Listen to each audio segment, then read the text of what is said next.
नमस्कार दोस्तों, स्वागत है आप सबको फिर से एक नई और इंटरेस्टिंग कहानी में। क्या आपको पता है ओडिशा में उपस्थित कोणार्क सूर्य मंदिर, जो कि भारत के 7वें अजूबे में से एक माना जाता है, उसी मंदिर की गुंबद पर कलश स्थापित किसने किया था? चलिए सुनते हैं उसी अद्भुत बालक की कहानी, जिसका नाम है धर्मपद। धर्मपद कौन है जिसने कोणार्क सूर्य मंदिर की कलश स्थापित की थी? आखिर क्या कारण था जिस वजह से धर्मा को अपनी जान की कुर्बानी देनी पड़ी थी? चलिए जानते हैं अर्क क्षेत्र कोणार्क सूर्य मंदिर की रहस्य।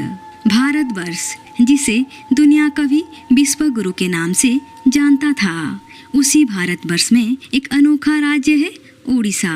प्राचीन काल में इसे कलिंग के नाम से जाना जाता था। कलिंग की गंगा साम्राज्य के राजा लंगुला नरसिंह देव प्रथम, जो कि सूरवीर थे, जिनकी चर्चा पूरे साम्राज्य में था।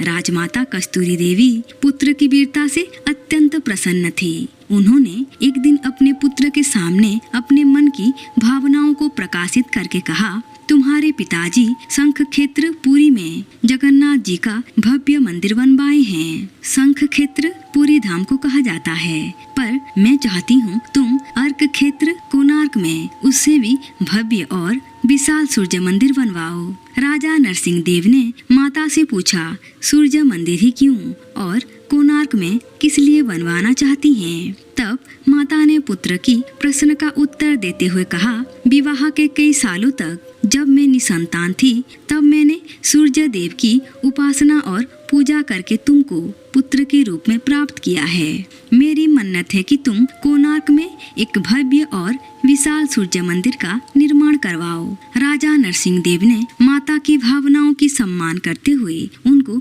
मंदिर बनवाने का वचन देते हैं। इधर सदाशिव सामंत राय, जो कि शिवे सामंत राय के नाम से लोकप्रिय थे, वे अपने सहयोगी बिसु महाराणा के साथ मिलकर मंदिर का प्रतिरूप बनाते हैं और राजा नरसिंह देव के सम्मुख प्रस्तुत करते हैं। राजा नरसिंह देव मंदिर के प्रतिरूप देखकर अत्यंत प्रसन्न हो जाते हैं और शीघ्र ही मंदिर निर्माण कार्य के लिए आदेश देते हैं। अब दूर दूर से बड़े बड़े पत्थर लाए गए। मंदिर निर्माण कार्य तेजी से आगे बढ़ने लगा।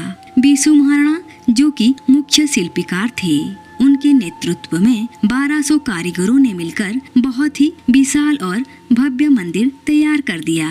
मंदिर निर्माण कार्य को 5 साल की अवधि में समाप्त होना था, पर 12 साल में भी मंदिर का निर्माण कार्य असंपूर्ण था। लाख कोशिशों के बाद भी उस विशाल मंदिर के गुंबद पर एक कलश स्थापित नहीं हो पा रहा था, जो किसी चुंबकीय पदार्थ से बना हुआ था। राजा नरसिंह देव मंदिर निर्माण के समय अवधि को बढ़ते देख गुस्से में आ गए और उन्होंने एक दिन 1200 कारीगरों को आदेश दिया, अगर कल रात्रि तक मंदिर का कलश स्थापित नहीं हुआ तो सभी कारीगरों के सर धड़ से अलग कर दिए जाएंगे। यह बात सुनकर सभी शिल्पकार चिंतित हो पड़ते हैं। वहीं दूसरी तरफ कुछ ऐसा हुआ कि मुख्य शिल्पकार बिसु महाराणा जब मंदिर निर्माण के लिए घर से निकले थे, उसी समय उनका एक बेटा हुआ था, जिसका नाम था धर्मपद। लोग उसे प्यार से धर्मा बुलाते थे।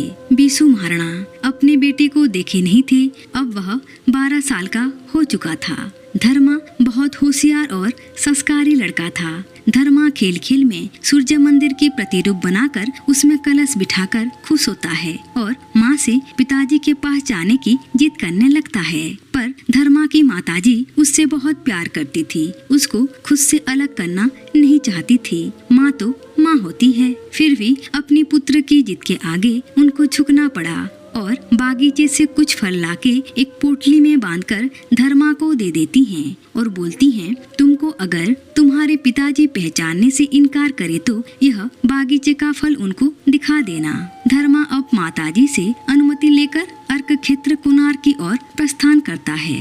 धर्मा जब मंदिर में पहुंचा, वे अपने पिताजी को अपना पहचान बताकर उनका चरण स्पर्श करके प्रणाम करता है। धर्मा उन सब से मिलकर बहुत खुश था। कुछ समय उनके साथ समय बिताने के बाद वह सारे शिल्पकारों को चिंतित देख उसका कारण पूछता है।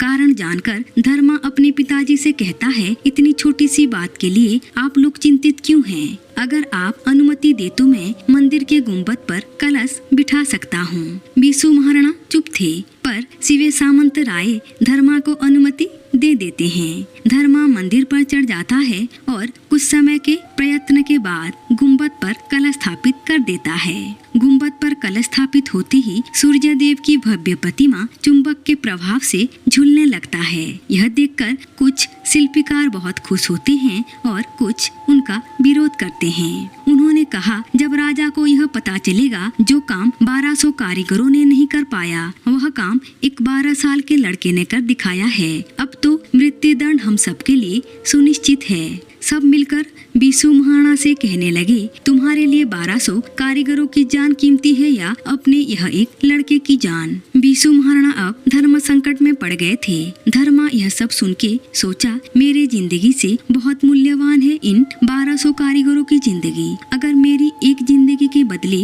1200 कारीगरों की जिंदगी बच जाती है तो मैं अपनी जिंदगी को कुर्बान कर दूंगा। यह सोच अपने पिताजी बीसू महाराणा को समझा बुझाकर गुंबद पर चढ़ के नीचे समुद्र पर कूद गया। इससे कुछ समय पश्चात राजा नरसिंह देव मंदिर के सम्मुख उपस्थित हुए। सूर्य देव की भव्य प्रतिमा को हवा में झूलता देख राजा अत्यंत प्रसन्न हुए और शिवे सामंत राय की तारीफों की पुल बांध दी। कहते हैं, किसी के लाशों पर बनी इमारत ज्यादा दिन तक टिक ही नहीं सकती।